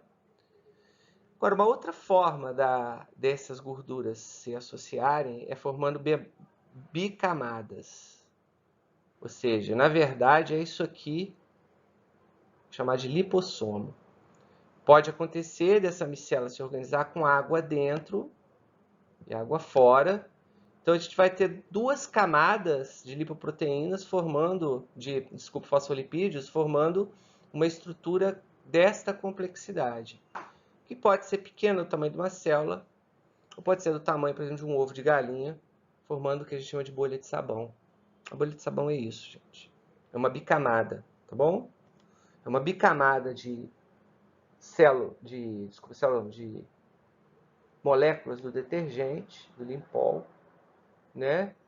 Que estão cheias de ar por dentro e ar por fora. Obviamente, deixa eu pegar isso aqui. Finge que isso aqui é uma bola, é a membrana de uma bolha de sabão. Tem uma camadinha fina de água aqui, tá? Porque essa água que vai dar aderência, vai dar tensão a essa membrana. Por quê? Porque as cabecinhas, elas não vão se ligar umas às outras. Pelo contrário, elas tendem a se repelir, porque todas têm a mesma carga elétrica. Porém, a água que está aqui, ela forma uma camada elétrica de eletromagnética de tensão muito mais forte que a força de repelência dessas cabeças. Que aqui é negativo, aqui é negativo. Como dizia a vovó, né, extremamente homofóbica, homem com homem da lobisomem, mulher com mulher da jacaré. Né? Então aqui, duas cabeças negativas tendem a se repelir. Só que a força magnética da água impede isso, criando uma força de tensão que mantém essa membrana extremamente coesa. Então a bolha de sabão, ela tem ar aqui, né? Tem ar aqui, mas tem uma camadinha de água fininha que gera tensão para formar essa estrutura linda que é a bolha de sabão. Ela estoura, por quê? Porque a água seca. E a espessura da parede da bolha de sabão é análoga à espessura da parede de uma célula, de uma membrana celular, que por sua vez é análoga à espessura de uma folha de papel, isso na célula, em relação a uma casa. Uma casa feita de folhas de papel. Isso é comparativo da membrana com o tamanho da célula. Imagina ter uma bolha de sabão que cabe na sua mão, assim, ó. Né? É um planeta Terra feito por uma camada que seja uma folha de papel. E olha a força e a tensão que essa membrana resiste. Quem produz isso é a água. É a força magnética que une os dipolos de água. Por isso que um navio não afunda. Uma bolha de sabão se mantém estruturada, né? Apesar da tensão imensa que vai ter naquela superfície finíssima. E essa sheet de folha, né? Camada, o bilayer sheet, né? Essa folha de 2 lâminas é a membrana da célula. Que aqui a gente tem uma representação do meu livro de fisiologia da membrana de uma célula, fisiologia essencial. Aliás, todas essas figuras que estão vendo, muitas delas são dos livros de biofísica essencial e fisiologia essencial. Não falei isso no meu currículo, mas eu e o meu irmão Mourão, a gente publicou 2 livros acadêmicos, um de fisiologia e um de biofísica, pela Guanabara Kugan, com os nomes que eu já falei, e muitas dessas figuras são deles. Então aí a gente tem o modelo 3D de uma membrana. Membrana basicamente é essa bicamada lipídica, né, com as bolinhas hidrofílicas voltadas para o meio aquoso interno, aqui, interno, que é dentro, né, e o meio aquoso externo, que eu vou escrever com isso. E diversas estruturas transpassam essa membrana, né, que são proteínas, que aqui a gente mostra por esses geoides aqui, por esses volumes, né, geométricos, né, que atravessam a membrana. Obviamente, se uma proteína atravessa a membrana, por quê? Porque ela aqui é hidrofílica, aqui ela é hidrofílica, aqui hidrofílica, aqui hidrofílica, mas aqui é hidrofóbica. Sinceramente, tem uma cintura hidrofóbica e pontos hidrofílicos. Mas como é que pode isso? Como eu disse, a proteína é formada por uma massa tridimensional, a gente vai ver uma proteína daqui a pouco, né? De aminoácidos. São 10 mil, 5 mil aminoácidos formando uma única proteína, um tipo de proteína. Então, isso forma realmente uma estrutura tridimensional, um sólido tridimensional, que tem propriedades químicas conforme a distribuição dos aminoácidos. Então, é uma estrutura muito heterogênea, muito complexa. Então, eles têm partes dessa estrutura que são hidrofóbicas, partes hidrofílicas, assim como existe lá na própria molécula de detergente, uma ponta hidrofílica e um rabo hidrofóbico. Aqui isso é uma massa muito mais complexa. Então, a lipoproteína, por exemplo, carrega o colesterol exatamente por isso, porque tem uma parte que é lipofílica e outra que é hidrofílica, ou hidrofóbica e lipofóbica, né? Isso aí. Algumas dessas proteínas, elas ficam ancoradas na membrana, como essa letra A aqui, né? Essa aqui, formando, né, uma estrutura que vai ter uma função bioquímica nessa membrana e nessa célula. Posso dizer que as enzimas, que a gente vai falar daqui a pouco, a maioria delas está ancorada, está grudada na membrana. E algumas outras proteínas, como essa aqui, formam o que a gente chama de canais, verdadeiros tubos que atravessam essa membrana. Sim, porque essa membrana precisa de portas, precisa de passagens para troca de substâncias entre o meio interno e externo da célula. E existem outras, como essa aqui, ó, que vocês estão vendo, né, que formam o que a gente chama de receptores de membrana. São proteínas cuja especialidade é se ligar a determinados tipos de substância, que é o B, que estão aqui fora. E uma vez que essa ligação se concretiza, esse receptor ele emite um sinal químico comunicando a presença dessa substância B aqui do lado de fora da célula. Isso é um receptor de membrana. O receptor de membrana é uma das estruturas mais importantes da psicofarmacologia. Ele está associado à membrana da célula dessa maneira que vocês estão vendo nessa figura aí. O receptor, então, ele se associa a uma substância específica, que a gente chama de ligante, né? Ou sinalizador, e ela produz uma reação no meio intracelular, a gente vai ver isso mais para frente, que vai modular de alguma forma o metabolismo da célula. São algumas propriedades da membrana que são muito importantes de serem observadas. Gente, uma coisa que a gente não consegue conceber é a natureza estrutural dessa membrana. Ela é líquida. A membrana é líquida. É um líquido, igual a camada de óleo sobre a água. Ela não é sólida. Então, por isso a membrana, ela vai, ela apesar de formar uma superfície tensa, forte, como uma bolha da bolha de sabão, ela também é uma superfície extremamente plástica. A célula, ela muda o seu formato porque a membrana ela é líquida, mas é tensa, né? É um líquido que não se mistura com outro. Isso tem uma importância capital na biologia da célula, principalmente na sua dinâmica, na sua capacidade de fazer coisas acrobáticas. Imagine você, na sua casa, as paredes fossem líquidas. Uma coisa que você ia poder fazer é chamar a porta. Você está sentado no sofá, quer ir no quintal, você está com preguiça de andar 3 metros até a porta, você tem uma cordinha e você puxa a porta até você, porque a parede da casa é líquida. Aí você atravessa a porta, né? Olha que legal. Você pode, assim, de repente, estiver fazendo uma mudança, passar o sofá através da parede.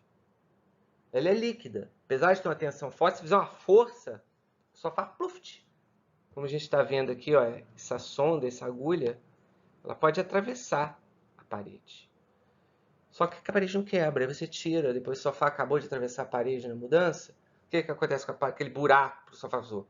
Fecha, como um líquido. Pega um fio de óleo sobre a água, atravessa uma caneta nele. Na hora que você tira a caneta, imediatamente aquela camada de óleo ela se fecha de novo. É o que acontece aqui. Então a fluidez da membrana vai ser importante para a dinâmica dessas proteínas que estão ancoradas nela, sejam canais, receptores ou mesmo as enzimas ancoradas de membrana, que vão permitir que essa célula ela tenha assim, um dinamismo muito grande.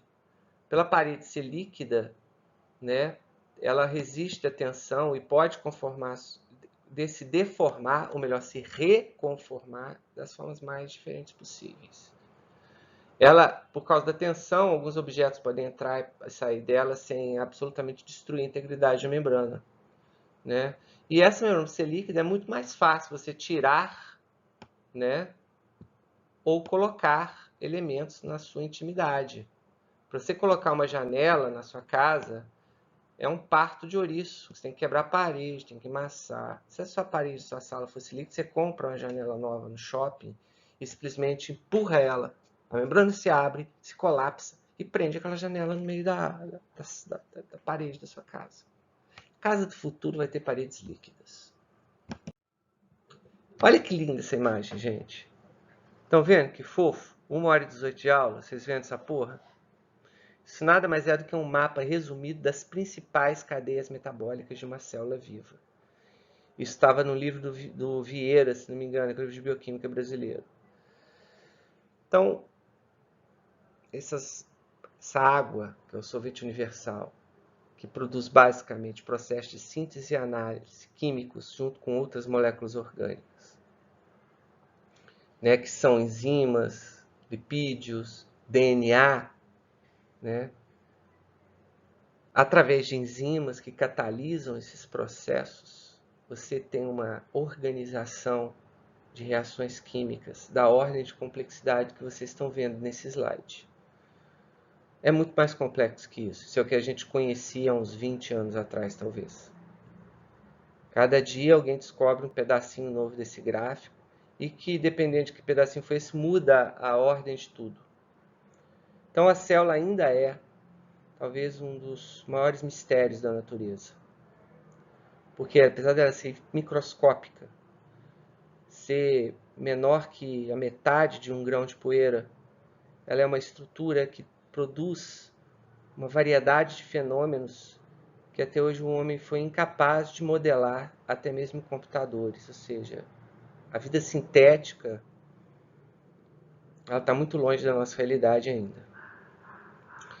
Óbvio que não é do papel do nosso trabalho. Se vocês estivessem na faculdade de bioquímica, acho que vocês iam ter que saber boa parte desse gráfico, né? Mas não é papel da gente. É só vocês terem uma ideia romântica dessa pintura como uma obra de arte, desenhando pouquinho que se conhece da unidade de vida que é a célula. Vida é isso? Essa bagunça? Isso aqui é vida, gente? O que vocês acham? Sim, isso aqui diria assim, são os processos da vida. Agora, a vida não é isso. Vou contar para vocês a aula que vem o que é a vida. Isso aqui é uma das moléculas, essa aí que estava no slide anterior, eu fiz uma mudança e parei para tirar. Isso é uma das moléculas mais importantes do metabolismo, chamada de ATP. Você deve ter ouvido falar em ATP. ATP, o nome é trifosfato de adenosina, né? Na verdade, é uma adenosina, que é um derivado de uma base nitrogenada de RNA, né, ligada a 3 fosfatos. Essa molécula aqui, que tem uma representação estrutural dela, uma representação com esferoides, né?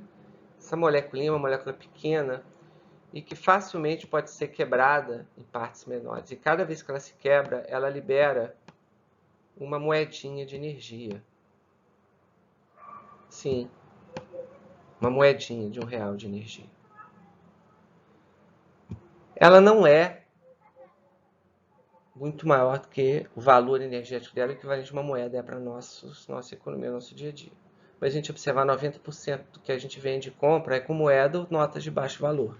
E o ATP é essa pequena moedinha energética que o organismo usa pontualmente para poder, como fonte de energia para suas reações químicas. Aquelas cadeias, seja no slide anterior, pode pôr aí que virtualmente todas elas são dependentes de energia.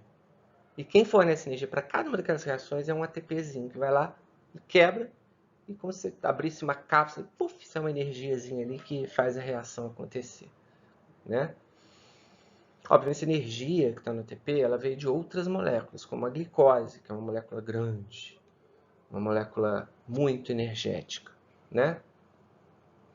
Comparando com uma moedinha de ATP, a glicose é uma nota de R$100. Você vai ali na padaria comprar um pão francês, você pagar com R$100, o padeiro te espanca, né? Mesma coisa a célula. Até mesmo porque não existe troco na célula. Então você teria que usar uma nota de R$100 para comprar um pãozinho e deixar o troco para o padeiro. Aí ele vai te beijar, ele não vai te espancar, não. Então, a célula ela tem um processo que é a respiração, já vou ver daqui a pouco, que nada mais faz que transferir energia de uma molécula de glicose, que tem aí, não me lembro de cabeça, põe um mol de glicose que são 3.800 calorias, para cada molécula de glicose, produz na faixa de 40 moléculas de ATP. Cada molécula de glicose, 40 moléculas de ATP. Que é uma relação monetária equivalente a uma nota de 100 e seus trocados, né? Então, na verdade, você vai no banco sacar suas notas de 100, né? Você troca de uma primeira vez e guarda o troco.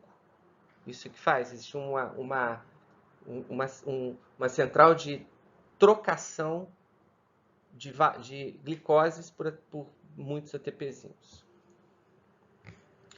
Vocês sempre vão ouvir falar em ATP. Bomba de sódio, potássio, ATPase. É uma bomba que usa energia do ATP através de uma enzima. Ah, acertei. Ficou bonita essa cadência, né? Isso é uma enzima. Na verdade, essa imagem é o protótipo de uma proteína qualquer. Cada bolinha dessas seria um aminoácido. Procura aí no Google aminoácido. Vamos ver que são as 20 moléculas básicas que configuram todas as proteínas que existem. Quantas existem? Trilhões. Qual é a possibilidade combinatória de 20 pecinhas diferentes em qualquer quantidade e qualquer dimensão? É infinita. Tá? Então a gente pode ter infinitos tipos de proteínas. E como cada pedacinho desse aminoácido tem propriedades químicas específicas, isso dá uma configuração geométrica para a proteína. Procura aí no Google sobre isso, sobre a geometria da proteína, né? E ela vai ter uma forma específica. Por exemplo, a actinomiosina, que é uma proteína que produz a função da contração muscular, ela é uma fibra. Na verdade, é um conjunto de fibras de actina entremeadas com miosina. Uma albumina tem uma forma global. As enzimas, então, elas têm formas mais diferentes. Porque a enzima talvez seja um dos tipos mais importantes de proteína que exista, né? Basicamente, existem dois tipos de proteínas, né? As proteínas que formam as estruturas, as proteínas estruturais. Colágeno é uma proteína estrutural. Elastina é uma proteína estrutural. E as proteínas funcionais, que são ferramentas do nosso corpo. Existem basicamente três grandes famílias de proteínas funcionais: as enzimas, os receptores e os anticorpos. Todas essas três subfamílias de moléculas, famílias de moléculas funcionais, compartilham uma mesma propriedade: especificidade. Guardem essa palavra, especificidade. Imagine que uma enzima é uma ferramenta celular, enquanto o receptor é uma chave celular. De onde reside essa especificidade? Você for numa garagem de mecânico, numa oficina mecânica, você vai ver uma infinidade de ferramentas, porque cada ferramenta tem uma função específica dentro dos trabalhos ali. Existem 25 tipos de chave de fenda, 30 tipos de alicate, e o caramba 4. Cada um especializado numa determinada função, principalmente por causa do quê? Por causa da sua forma física, por causa da estrutura física desse alicate, ou dessa chave de fenda, ou chave Phillips, enfim. Estou ficando rouco. Essas estruturas, elas são especializadas, né, as enzimas, para produzir tipos específicos de reação química, como vocês estão vendo aqui embaixo. Esse rinzinho roxo seria um modelo de enzima que tem uma região chamada sítio ativo. Esse sítio ativo, ele é especificamente químico para um tipo de substrato, que é essa substânciazinha aqui, ó, substrato.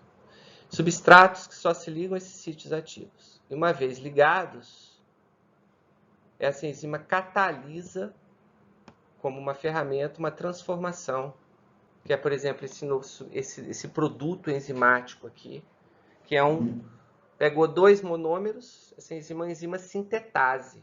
Ela vai fazer a síntese de uma molécula que tem 2 monômeros, quaisquer, 2 moléculas menores. Obviamente, uma síntese libera uma água, porque vai pegar um pedaço que tem um hidrogênio de uma molécula, com um pedaço que tem um OH da outra, vai emendar esses dois, tirar esse O e esse OH e formar uma água, e os dois vão ficar emendadinhos ali. É assim que se faz a síntese. Então, as enzimas, existem milhões de tipos de enzimas diferentes. Cada reação química do corpo, ou cada espécie de reação, tem uma ou várias enzimas que mediam aquilo. Basicamente por 2 motivos. Primeiro, para catalisar. Catalisar é facilitar uma reação. Isso é o nome técnico de catalisador. O catalisador do carro facilita uma reação de conversão de monóxido em dióxido de carbono, para evitar poluição atmosférica, né, pela química parcial dos hidrocarbonetos. O catalisador é isso, porque a célula, se você deixasse todos os substratos, toda a matéria-prima da célula ali solta, provavelmente não iria acontecer nada ou ia acontecer coisas de uma forma completamente aleatória. Então a enzima facilita. E a segunda função é controle. Ela controla, ela determina o que vai acontecer, onde, por quê, como, que horas. Entenderam? Então, se eu coloco uma enzima num determinado ambiente, eu sei o que vai acontecer, porque é o trabalho dela. Se eu tiro a enzima, aquilo não acontece. Então, as enzimas, como as ferramentas, são usadas conforme a demanda da célula. Quem controla isso? Quem controla isso? Ninguém. Ninguém controla isso. Isso é um processo de emergência. Não é emergência médica, de emergir. É auto-organizado. É automático, é mágico. Simplesmente acontece. Tudo aí funciona. Ah, mas não é o núcleo que comanda? Não, o núcleo não comanda porcaria nenhuma. O núcleo é só uma biblioteca. O DNA é uma biblioteca. Igual a biblioteca da fase. Tira todo mundo ali, aquilo lá é só uma biblioteca. Cheia de informação potencial, que não vai transformar, não vai fazer porcaria nenhuma. São as enzimas que vão mexer no DNA, tirar a informação dali para fazer outras proteínas, outras enzimas, construir processos químicos. Então, a enzima é a vida de uma célula, da dinâmica celular. E elas se modulam, entram em ação e saem de cena das formas mais diversas possíveis e ninguém sabe, de fato, como isso acontece. O que a gente sabe é que não existe um comando central. Tudo isso é um processo de balanço e de equilíbrio entre as partes. Outro conceito importante vocês guardarem até o fim do curso, tá? Feedback, homeostase, estabilidade, auto-organização, complexidade. Procurem essas palavras no Google, no Wikipédia e vejam o que vocês conseguem perceber delas. Bom, a propriedade, né, os papéis, né, a gente falou, agora o que faz a enzima ser especial é exatamente essa especificidade que é dada por esse sítio ativo. Que existe também receptores e também anticorpos, tá?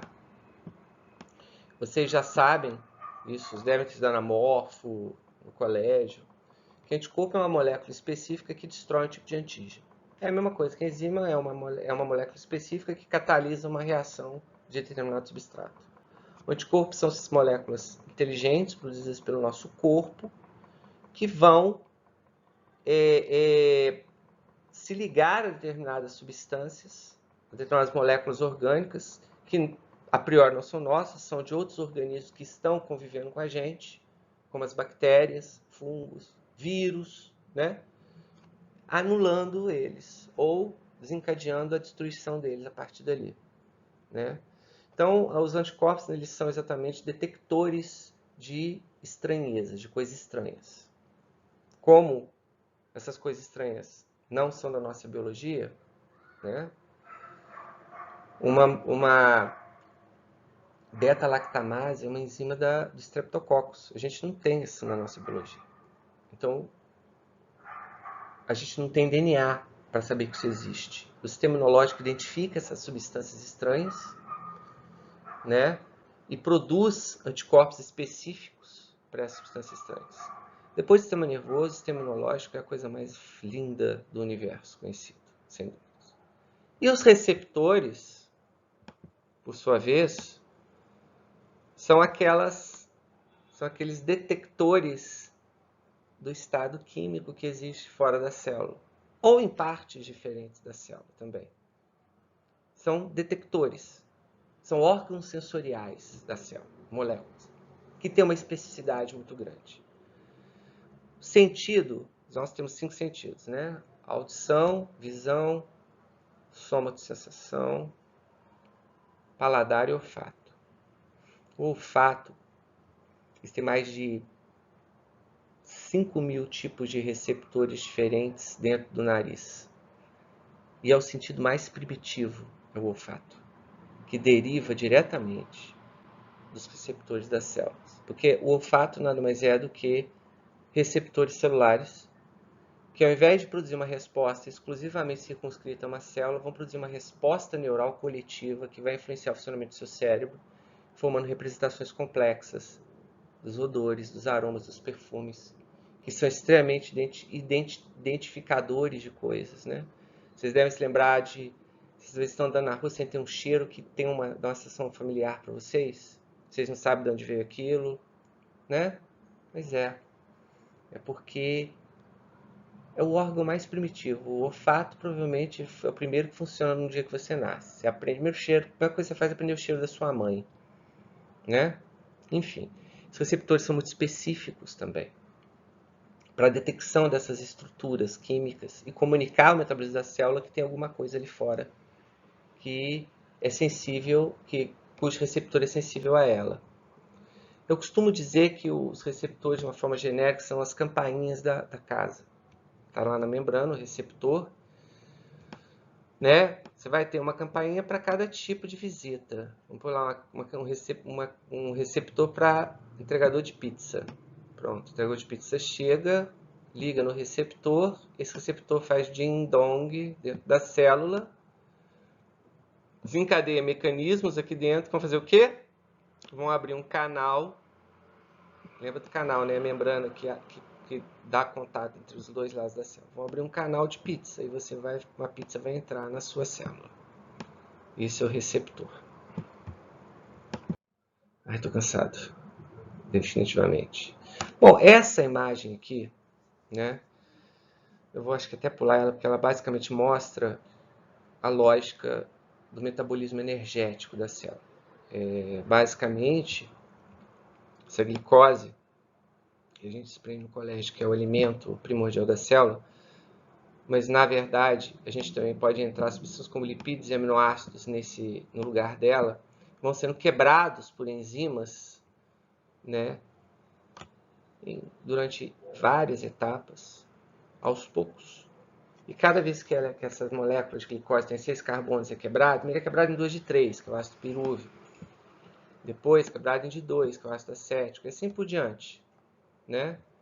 Até sobrarem pequenos pedacinhos com hidrogênio que entram dentro, isso aqui é a mitocôndria, né, que é um órgão de produção de energia, ou seja, de conversão de energia química da glicose para ATPs. Né? Então, basicamente, isso aqui é a reação da respiração aeróbica. A glicose mais água e oxigênio. Água por quê? Porque tem hidrólise, consome água, né? Formando CO2 e água. A água volta também. Né? A gente produz e devolve depois a água. Né? Gás carbônico, oxigênio, água e glicose igual gás carbônico mais água de novo. Com liberação, não lembro, acho que 3.000 kJ por mol, uma coisa assim, que rende 44 ATPs. Qual é a diferença entre essa reação química da respiração aeróbica, que é a quebra da glicose celular, do que você pegar um pedaço de pau e tacar fogo nele? Detalhe, você não sabe. Mas a madeira é formada por celulose. Celulose são polímeros com glicose. Nenhuma diferença entre essa reação e a reação da queima do pau. A reação em si é a mesma. O que diferencia é o timing. A madeira, fogo, a combustão, é um processo violento, né, e imediato. De uma vez só, aquela molécula orgânica ela se espatifa e libera muita energia. Aqui é feito aos pouquinhos, controlado por enzimas, né? A velocidade, a quantidade, tudo é controlado pelas enzimas. Chega mais enzima, processa mais, tira enzima, processa menos. Para que essa energia possa sendo transferida para sintetizar ATP, que são as moléculas, as moedinhas de energia da célula, que vão ser usadas localmente nas reações celulares. E esse é o processo de síntese, síntese de proteínas. Esse processo rendeu um prêmio Nobel para Watson e Crick em 1956, se não me engano. Não, eles descobriram, foi na década de 60. O que é? É o que nós chamamos de síntese proteica, que é um processo chamado anabolismo. Anabolismo é o metabolismo de desconstrução.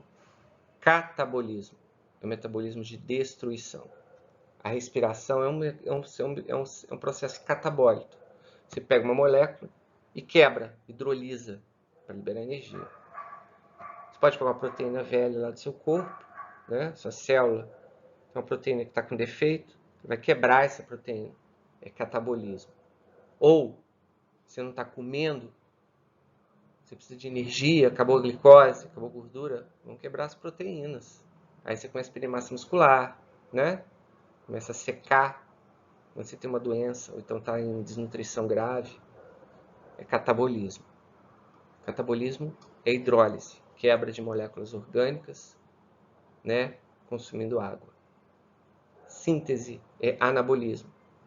E a alma mater do anabolismo é a síntese de proteína que acontece através da leitura da informação desse DNA. Esse DNA, na verdade, é uma fita dupla, né? São duas cadeias trançadas uma na outra com uma trança, uma hélice, formadas por essas moléculas de bases nitrogenadas, que são esses 4 tipos aqui. Tô cego, citosina, guanina, adenina e timina. Que você tem duas cadeias, então uma molécula de DNA, na verdade, são duas cadeias de informação, né? Você tem tanto informação numa quanto na outra, porque essas moléculas se unem de forma específica. A citosina se une à guanina e a adenina se une à timina. Essa molécula, a informação é transferida para uma outra, né? A informação do DNA é transferida para uma outra molécula chamada RNA. Esse é o processo chamado transcrição. É uma transcrição. Você vai na biblioteca, pega um livro, abre e copia a informação numa folha de papel. Você transcreve. É o que o RNA é um papel onde o DNA passa a informação para ele. Como é que é isso? O RNA também é uma cadeia de bases nitrogenadas, de adenina, citosina, guanina e timina. Na verdade, não tem timina, não. Aí no RNA é uracila. Tem umas diferenças químicas, talvez até para haver uma diferença na organização, saber o que é o que dentro da célula, né? Então não tem timina no RNA, tem uracila. Então esse RNA, ele é um gene, tá? Por exemplo, tem a pepsina, que é uma enzima digestiva no estômago. Tem o gene da pepsina, ou os genes, né? Mas não, gene, um pedacinho de RNA, mensageiro, que vai lá para o citoplasma. E naquela estruturinha, aquelas bolinhas azuis da célula, chamada ribossomos, esse RNA ele é traduzido através de um terceiro tipo de molécula chamado RNA transportador, né? Cada 3 bases nitrogenadas formam um códon. O que é códon? Códon é uma palavra que significa o quê? Um aminoácido. Cada 3 códons significam um aminoácido. Existem 4 bases combinadas 3 a 3, dá uns 80 códons. Ou seja, você tem uns 3, 4 códons para cada aminoácido. Esses códons, eles codificam os aminoácidos na mesma sequência. Ou seja, você tem aqui um códon AAA, 3 adeninas juntas, que vão significar, sei lá, o aminoácido lisina. Então, através do ribossome desses RNA transportadores, né, um RNA transportador que está ligado a uma lisina acha o códon AAA, e vai conectando assim, né? Olha só, igual uma cadeia de produção. Entra o RNA transportador trazendo o aminoácido, você tem a conexão do RNA transportador com a fita de RNA, e com isso libera o aminoácido, que se conecta na cadeia de proteína. E depois o transportador vai embora. E aí você vai formando uma sequência com uma conta de colar de aminoácidos, que ganha, não dá dano para ver aqui, uma estrutura terciária, que é uma estrutura 3D. Porque esses aminoácidos vão se unindo e vão se contorcendo, é uma fita reta, ela vai se contorcendo, formando hélices, e forma um geoide, uma estrutura tridimensional, que vai ter função enzimática, que vai ter função contrátil, como a actinimiosina, que vai ser um receptor, vai ser uma lipoproteína. E aqui o que a gente tem? A gente tem que essa estrutura proteica ela pode se associar a outros tipos de moléculas, como por exemplo açúcares, glicoses, outros açúcares, e formar glicoproteínas, por um processo chamado conjugação. Também mediado por enzimas, é óbvio, né? Então você vai assim construindo o anabolismo e a síntese de um maior tipo diferente de moléculas. Bom, esse slide, né, é a síntese dos processos metabólicos da célula de uma forma bem simples, para que você possa entender panoramicamente. Vai ser o último slide, eu vou dividir essa aula porque está ficando muito grande, eu vou dividir, depois falar só sobre a membrana e transporte através da membrana, que vai ser a próxima subaula, né? Biologia da célula 2. Né? Bom, basicamente o que vocês estão vendo aqui? Vendo aqui os dois processos, né, descritos, de anabolismo e catabolismo, né, que a gente já falou. Todos esses dois processos, eles têm como base as informações contidas no genoma do DNA. Como eu disse sobre as enzimas, né, que elas podem ser criadas e, enfim, ativadas de uma forma dinâmica através da informação do DNA.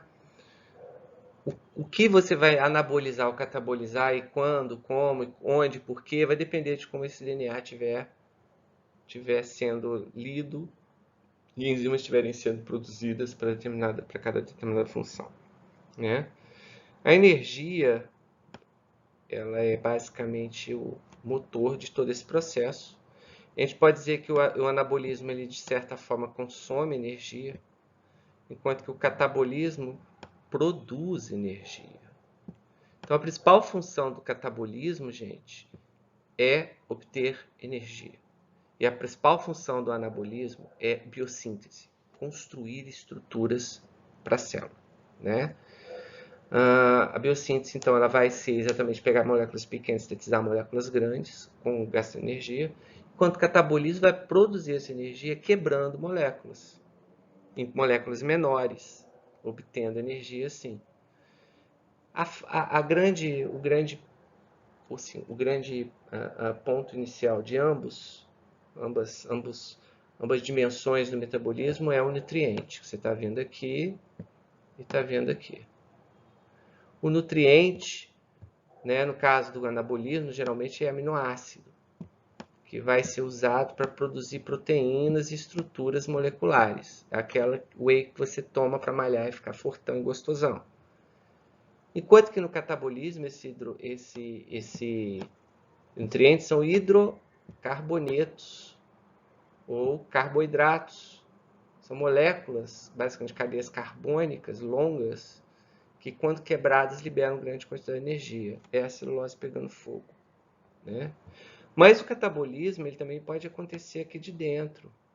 Uma proteína velha, né, que está com defeito, ela entra na cadeia catabólica, tá bom?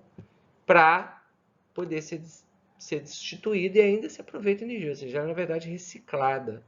O canal velho da membrana aqui, por exemplo, o receptor velho, ele é endocitado e a partir daí ele entra no catabolismo, libera energia e o subproduto do catabolismo, o resíduo, né, o cocô da célula, geralmente é o gás carbônico, água, e subprodutos de proteínas, como amônia, ureia, alguns ácidos, como ácido lático, principalmente se for uma quebra parcial da glicose.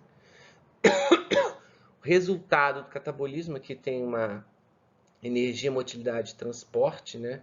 Mostrando que são os resultados básicos do catabolismo, que é exatamente esse processo que consome energia. Bom, esse primeiro pedaço da aula eu vou aqui encerrar, até porque eu estou cansado, né? Vou ver se amanhã cedo eu gravo o resto e até a hora do almoço vocês vão ter tudo isso, tá? À disposição no EAD. Boa noite para vocês. Putz, a câmera agora está atrapalhando. Eu vou ver se eu consigo tirar a câmera um pouquinho aqui. Deixa eu ver aqui como é que eu tiro a câmera. Selecione câmera, microfone. Tá, não. Eu vou ali já volto.